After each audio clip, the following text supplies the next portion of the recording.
Thank you so much for joining us today, and welcome to the 72nd edition of the Winter Show.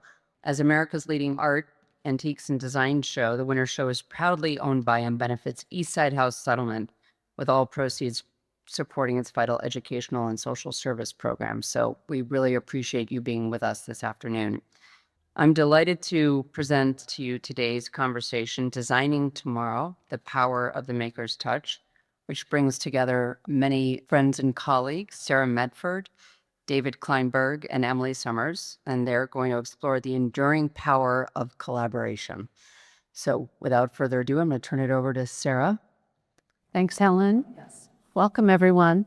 We're here to talk about the synergies and the collaborations between artisans and interior designers.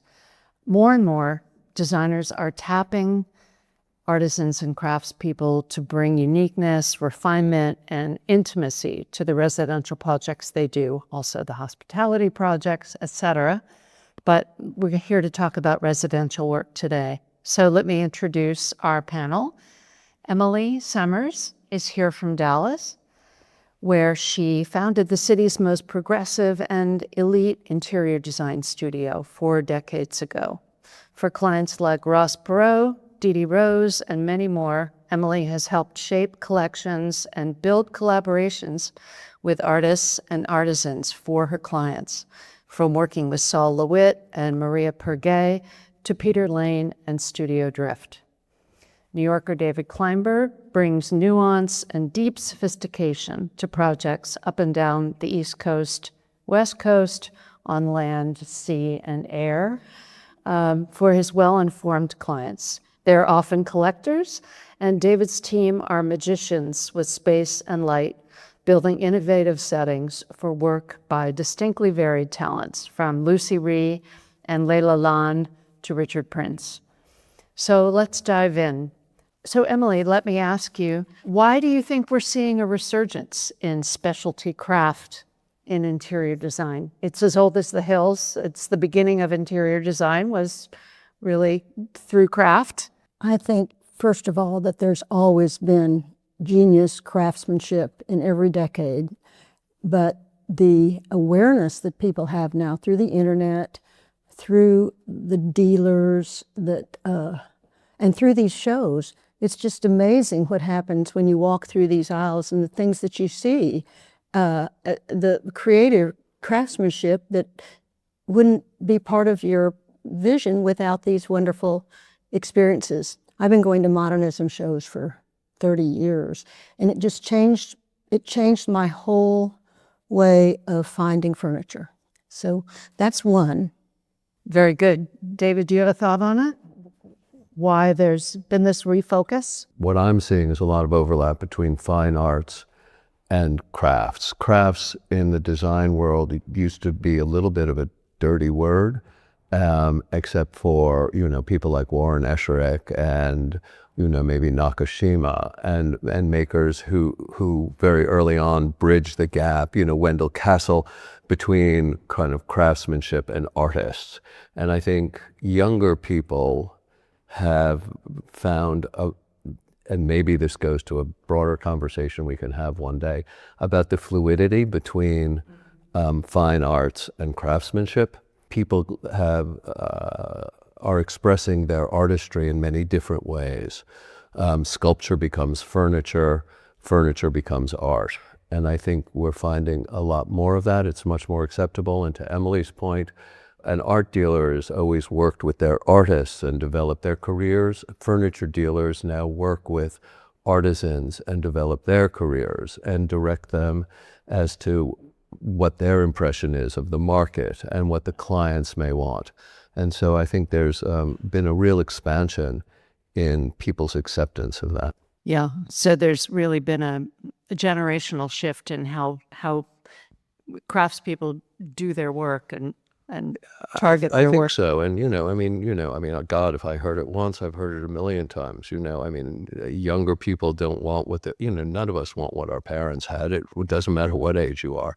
And so, you can come from, you might have grown up in a house with beautiful 18th century English furniture. I did not, but, some people do. which of course is probably why I think 18th century English furniture is admirable. But they don't want a set of Chippendale chairs. They want something else. And they also have a broader vision, which I think they've been seeing for years in, on Instagram and in the shelter magazines and everything, about how to combine all of these things in attractive ways. The other thing I think they don't necessarily want is they're tired of restoration hardware and design within reach. They're looking for specialty items that will set their living room apart from their next door neighbors. Yeah, yeah. David, this is a vast question, but how does the introduction of craft and artisanship to a project, say the one we're looking at here, how does that elevate the work you do and the way you think about a project? Yeah, well, I mean, obviously, I'm not a great catalog shopper. To Emily's point, I don't think my clients, come to me to necessarily, sift through the pages of restoration hardware. Although we do, because you can't do a house. No rational person is going to do one-off things in an entire house. But that said, I mean, this is a Park Avenue apartment, and so this is the entrance gallery of that apartment. So it's a bronze and glass door. It's made by LMC Horace Bronze.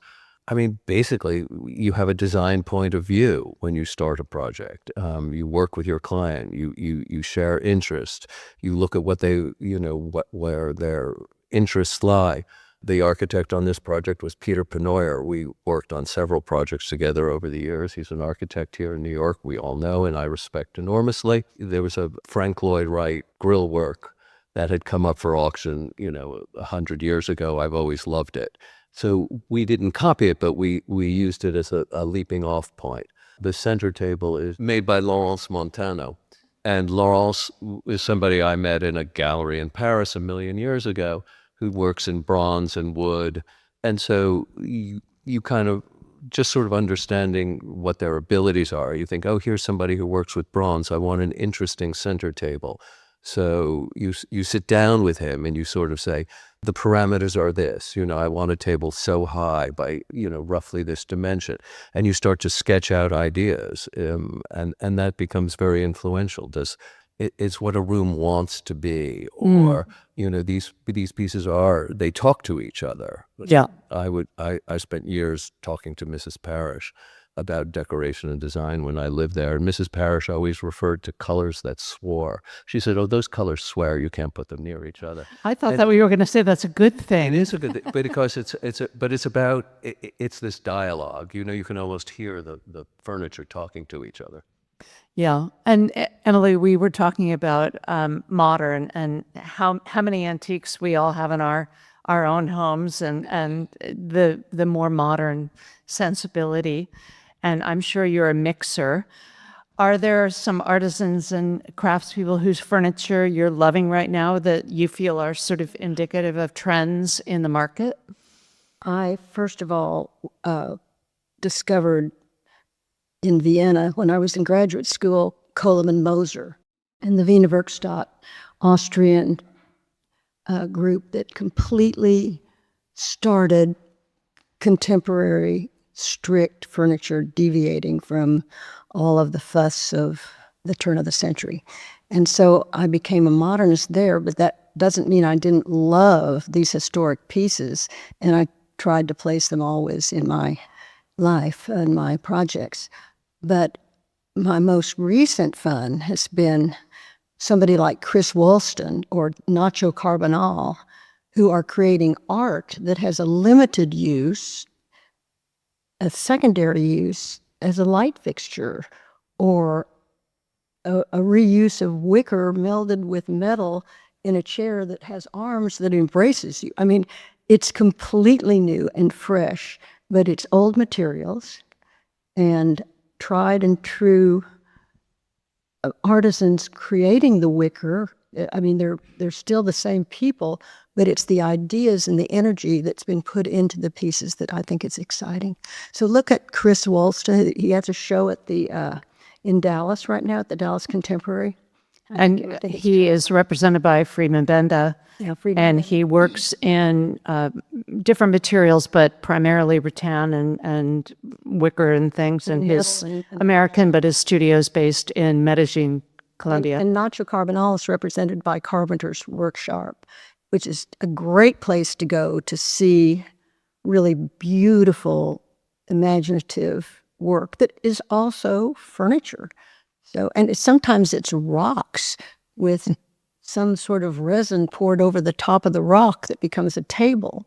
So it's just all imaginative. And so I challenge you to go out to these wonderful dealers that are showing all these upcoming and emerging artists. And as you said, David, we need to give a shout out to the dealers, some of whom are here at this fair, who are out there finding craftspeople and developing them and helping make their work relevant for interior designers. Yeah, I mean, otherwise, how would we find them? Yeah, a vital role. Yeah, I mean, 100%. I depend on those people to sort of open my eyes and make me aware. I mean, I agree with Emily. You know, some people, it's so easy to be intimidated by these galleries. I mean, if you get off the elevator at Carpenter's Workshop, I mean, I do a lot of work with them and I'm intimidated by them. I mean, the price point is shocking. But, when you find out what goes into the work of Nacho Carbonell or Vincenzo de Cotis or, these people who make these amazing pieces of furniture. But what's the most important takeaway of all of this is gallery owners are gallery owners because they love the work and they love their artists. And they are thrilled if somebody gets off the elevator with open eyes and an interest. And they will talk your ear off. They don't care if you can buy it. They want to explain why they're representing this. If you ask a dealer, why are you showing this? All you have to do is put the straw in the can and you will get all the juice you want. And it's absolutely true. People say, well, how did you learn about antiques or how did you learn something? And I said, I was a kid and I was about, 22 on my first sort of shopping trip to Paris. And I went into a gallery and I asked a question. And I didn't know that Anne-Sophie Duval was the most intimidating antique dealer on the quay. But, this remarkable looking woman in beautiful jewelry, walked over and, in French asked me if there was, if she could help me. And I asked a question about something and we continued a conversation until when she died. She was a remarkable dealer. And I was a kid who knew nothing and she took the time to talk to me. Of course, she talked to me in French for 10 years before I ever knew she spoke English. But she made me work for it. But the point is, dealers are there to share their information. Yes, yes. Emily, when you're working on a project and you feel that the contribution of an artisan could be really helpful, what do you bring to that artisan for your conversation? How does that unfold?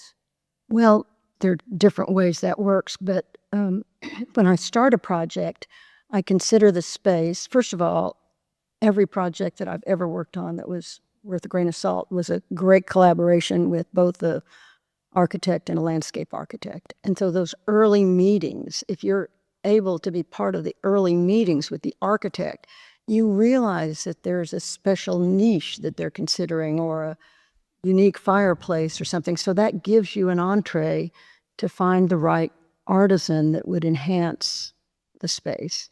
I mean, whether it's long halls that need a niche or I think interior designers, when they're early on in the stage, do contribute a lot to architecture. So looking from the inside out is just the most important way to live. So anyway, a lot of times I find a wonderful person because I stumble by a shop window.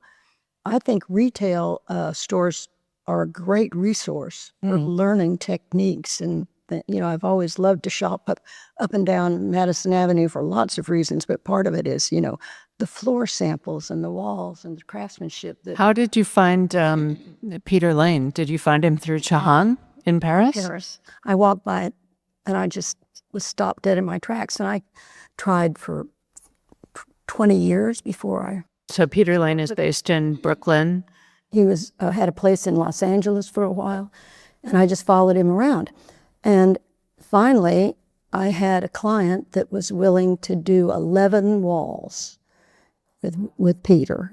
David, whose work is this that we're looking at right now? Right, so this is back painted glass. This is Miriam Elner. Miriam, Phenomenal. she works here in New York. She's a remarkable talent. You know, she's incredibly creative and talented, and she just had within the last year, Did a beautiful book. Yeah. published on her work, which you should all look at. And this is on a sort of sadly called a super yacht. There's these two consoles, and this is kind of down a main corridor on the sort of principal level of the yacht. And they're illuminated backlit panels. And some of this came about, you know, by my visiting Miriam's studio for various things. So some of it is studio visits. You go and you just, without a specific purpose. Yeah.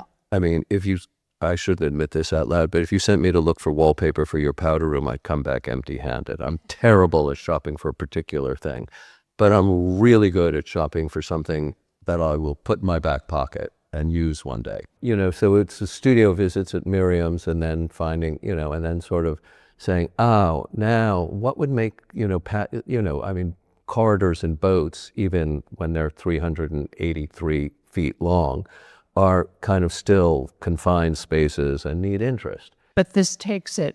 And so how are we making the progression from public to more, guest space?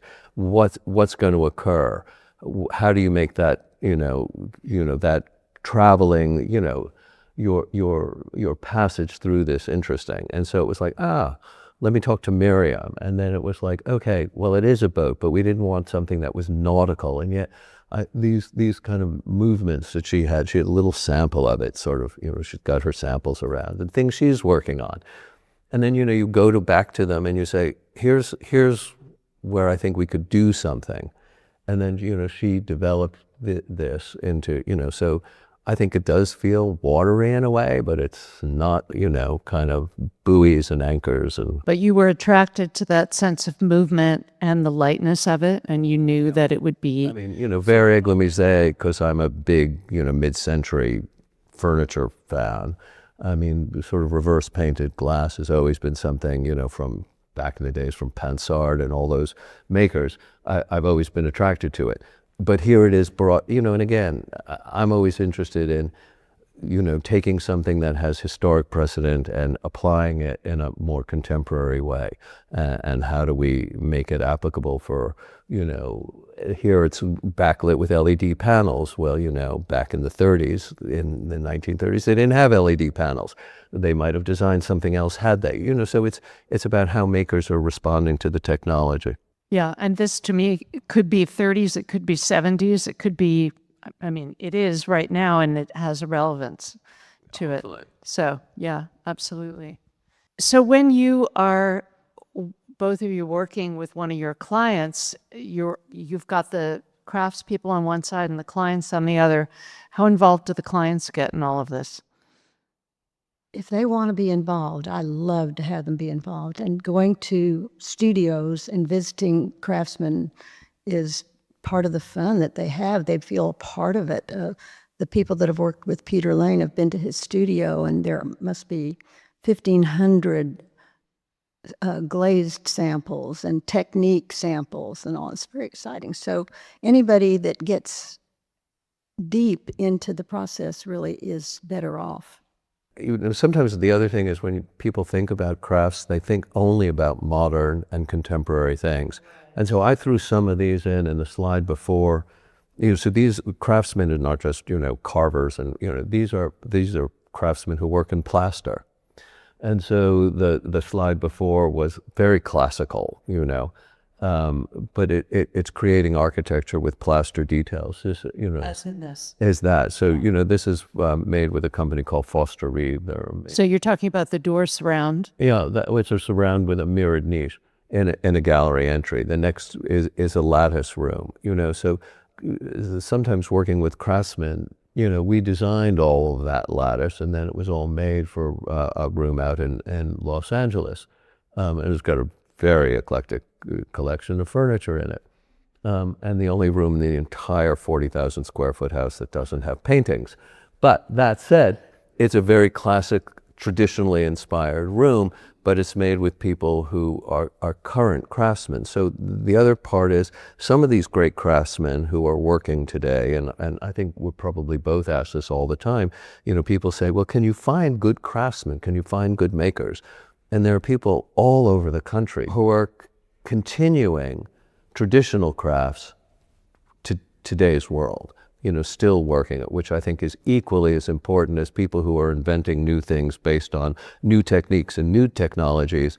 There's still people, we work with, what's his name, Casey Johnson, okay, who's a woodworker, who makes amazingly beautiful carved furniture. Well, there's nothing new about carving furniture. He's just a great furniture carver but he's not carving Chippendale legs. He's carving kind of very interesting looking furniture. Yeah. But it's, he's continuing a classic, very traditional trade. And I tend to think the role of both of you and designers working at your level are to engage these craftspeople and make sure that they remain relevant to clients, so that people who have no time, they may have some budget, but they don't devolve into catalog shopping when they're furnishing a house. They need to be excited by the possibilities that you create for them. So, bravo. And let's see, is this more of Miriam's work, David? No, so these same boat. The other end, guest maybe. stateroom 32. Yeah. No, on either side of the headboard are panels made by Nancy Lorenz. Okay. Nancy's another fantastic. She really blurs the line between fine art and sort of kind of quote unquote decorative art. These are lacquered panels on either side of the bed that are the backdrops for the built-in bedside tables. Nancy's studio is just here over in Long Island City. She does beautiful work with gilding and resin and plaster, and she makes decorative boxes. She makes, but she also does paintings using the same materials. And she'll have a gallery show, but she'll also do the walls of a powder room. Or of Tiffany. Or a Tiffany. On Fifth Avenue. Yeah. Well, yes. Oh, yes. And I just ran through the show. Maison Girard has 2 lovely small pieces by Nancy Lorenz. So these are some of Emily's slides, starting with one, I believe this is your own home. I'm showing my own home because it contains 2 of my very favorite things. One are the Rob Johns Giving Cerritos chairs, the Klismos line that was developed in Athens. He's always inspired me, and I happened to be on a boat one time that docked in Athens, and everybody went to the Parthenon, and I went to the factory. And at that moment, I became sort of their dealer for the beautiful chairs, tables, and things that are still being made in Athens today. So the other thing, of course, that's a Peter Lane wall, and it is thick clay, about like this, that's punched and pummeled and cut into squares and glazed, and then covered the surface, drilled into the wall through those little punches with screws. I mean, it's an amazing process. His glazes and his technique is very exciting and transforms a rather mundane space into something a little special. This house incorporated some really major work by Peter, and speaks for itself. Peter is, like many, I think, in the current generation of artisans, very happy to have people come through his studio, and I recommend designers bringing clients getting excited, and that's got to be very helpful to you. He has a wonderful book out now too, if you want to learn more. He did his own book, and it's very good. Does this help you when Peter says, you're going to have to wait a year for me to make a wall for you? Well, luckily our clients start early, so there's no last minute Peter Lane. You're right. Okay. It takes a while. Yeah. So you have to get in early in any of these projects. You get a last minute vase. You get a last minute vase. Yeah, right. So these are some sort of maybe niggling questions only a member of the press like me would dare to ask you, but I'm really curious.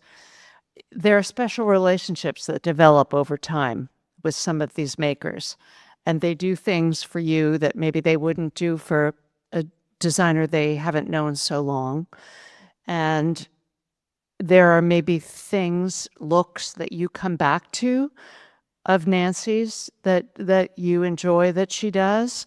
Or do you ever feel that you've developed something with her that is really proprietary to your work that you would not love her to go and do for another designer?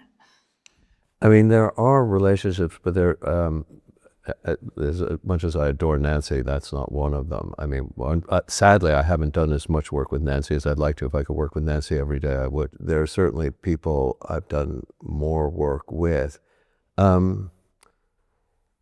I'd probably say no.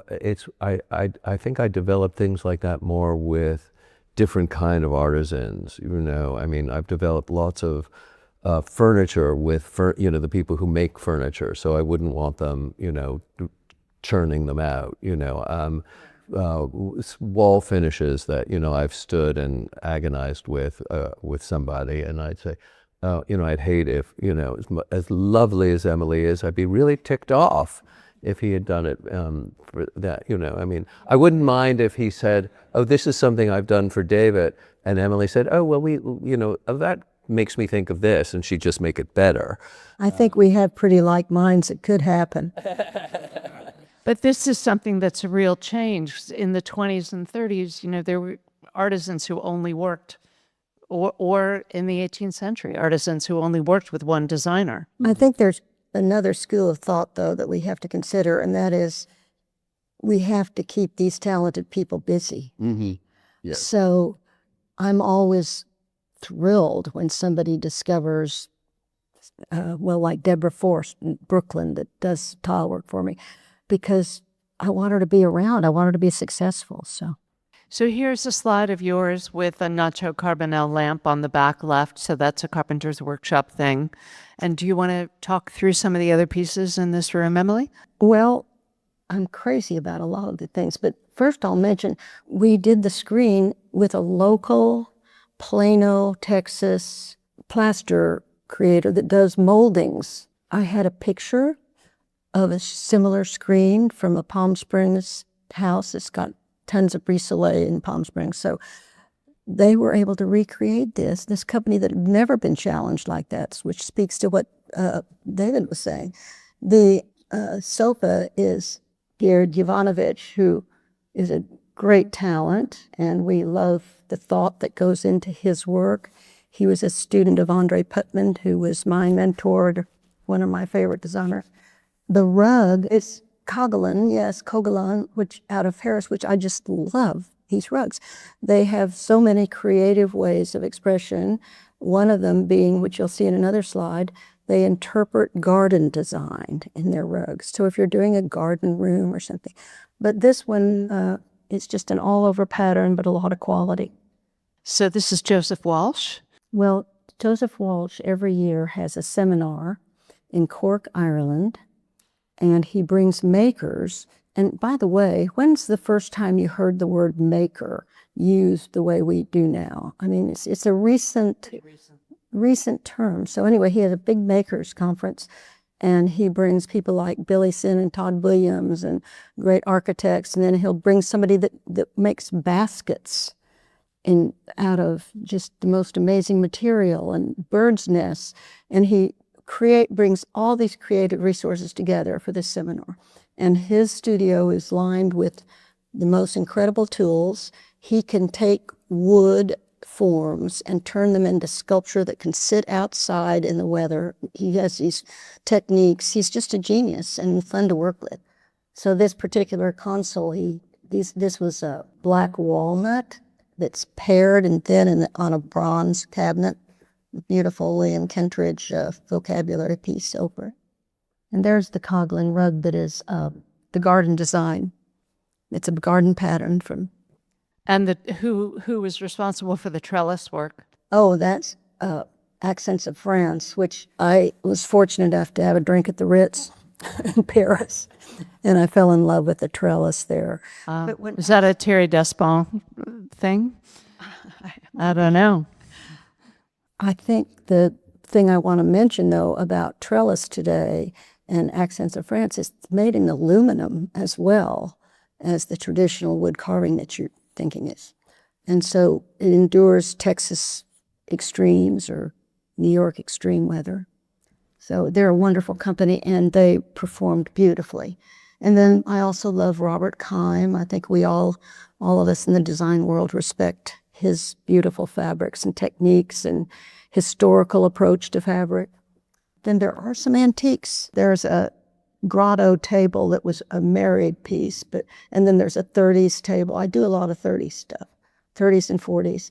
The chairs in the back are Michael Taylor, an old hero to all of us. Yeah, there you go. Is this a Dallas project? Yes? Actually, no, No? it's New York. Ah, So, wow. but Spectacular.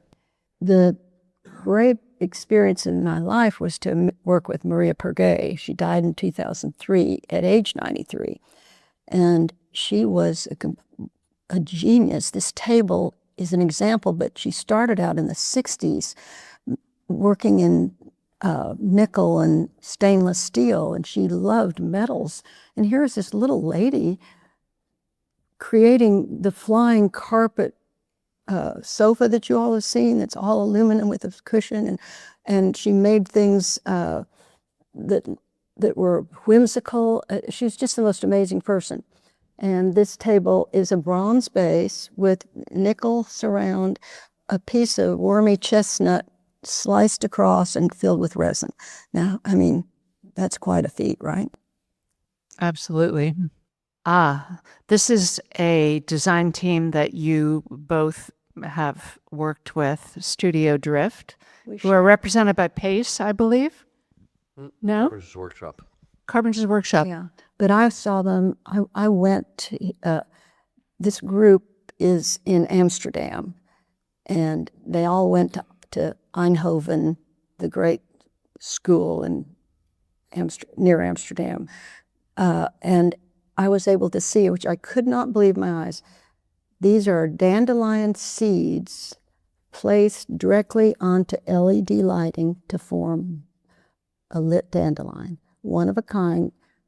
All these little ladies from all over the world are doing this process. Honestly, it was fascinating to watch. And then they're enclosed in these bronze grids in any format that you want. So our two slides show very different ways of showing this expression. But that's David, how did you use? I've used them many times, I mean, which sounds spoiled because they are gluing dandelions, and then you get a couple of extra ones in tiny little boxes. I wanted to put one on the boat, and of course everyone looked at me and like I was mad because, of course, the minute the doors would open, they would be blown to smithereens. But we're just installing one now in a double height library living room up in Connecticut. I've used them in bedrooms. There was an image of one hanging from, we installed one below a skylight in a dining room in Palm Beach that threw the Drift Studio people for a loop. And we installed one in a domed ceiling in a bedroom here in New York, which also threw them for a loop. I never seemed to want to install it on a flat ceiling. Do they come? They come, they send their installation team because it really is it's a process. It comes with a whole map that looks like they've mapped out your DNA. Because it actually almost looks like a map of a DNA. I don't know how they know what they're doing when they put it together, but it's fascinating.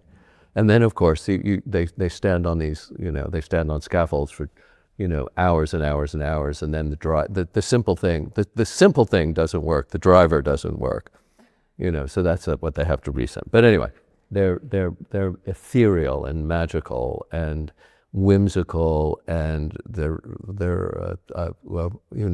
almost like the conceit of a designer to say, let me show you what I can do. That's really bordering on art and working with an artist in that situation. Yeah. Have you ever, Emily, have you ever worked directly with somebody who you would call an artist as opposed to a craftsperson or a designer? Well, are you familiar with Chris Schenk out of Detroit. Detroit? He his studio is amazing as well, and he uses styrofoam, and he collects all this old styrofoam, and he has these women that form these incredible pieces of styrofoam and put them all together. Then he carves the styrofoam and puts metal into it, covers it with this resin, and creates out of the cheapest material the most amazingly decorative interpretations of historic furniture. And the Dallas Museum bought this huge secretary that's all inlaid, and it's amazing, and it's sturdy and everything. It's made out of styrofoam. Kind of fun. David, what about you? Have you, other than Studio Drift, are there people who sort of veer into that? What they make is what you buy and use in a project, in that sense? Just like, I don't know. I guess that there's very little difference. It's almost like buying a painting and then hanging the painting. It really is. You know, whether, I mean, it could even be people like, you know, Lesage in Paris who do embroidery, you know. Right. I mean, they could be making tapestries, you know. I mean, I mean, each of these people, it's how they choose to use their imagination and their abilities. You know, whether it's, Mary Kuzma, who's got a small workroom, Mary's, wackadoodle. What does Mary Kuzma do? Well, she does these incredible, beautiful lacquer finishes, and she works with glass, and she cuts gypsum, which is, like a selenite material, and we've paneled walls with selenite. You'll take something that I think what sets these people apart is they can look at something that we all look at and they see it in a different way. I think, oh, selenite, that's nice. It's a chunk of something. What can I do with it? And somebody, with this kind of creative brain, and that's a creative. I think I have a creative brain. I like to think I do, but their creative brain works in a different way. And they see something and they say, what happens if I take it apart and reassemble it? And when I reassemble it, what can I turn it into? I mean, again, I don't talk about my past that much, but, I sat and talked to Albert Hadley for 16 years, and Albert would always start a sentence with, why not? And so it was always, why not do this? Why not? Couldn't we? And it was always exploring the possibility. And I think these makers do exactly that. They look at something. Peter Lane looks at clay. Most people think, oh, I can make a vase and I can make a pot. And Peter Lane throws it on the floor and beats the crap out of it and turns it into something that's absolutely, magical. And you think, hang it up. And then it becomes wall paneling. And you think, oh, I wouldn't have thought of that. You could have locked me in a studio forever. I wouldn't have come up with that. But Mary Kuzma, as you mentioned, she is the best to collaborate with because she has a library of finishes, and you can pick something out that was done 20 years ago and then she'll reinterpret. I mean, she's just a really great. Yeah, or you'll go and you'll just say, what are you working on? And she'll have like this little, this corner of a work table, and she's just been sort of spinning webs and She'll just send you a box of something. Yeah, and say, see what resonates, wow. Then come back to me. So she's a marketer too. She's a great wackadoodle. She's open and funny and creative, and I think what's interesting about Gareth Neal and the Verhoeven brothers, they've been so influenced by computer-generated, taking a beautiful historic shape and turning it into a computer-generated piece of furniture that speaks to today.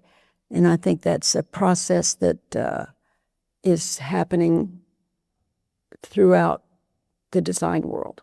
The computer has affected every single area of design. Right. See if we have any questions in the audience. Emily, can you share with us your current project? Yes. I love historic preservation, and I'm working in Palm Springs on 4 different William Cody projects.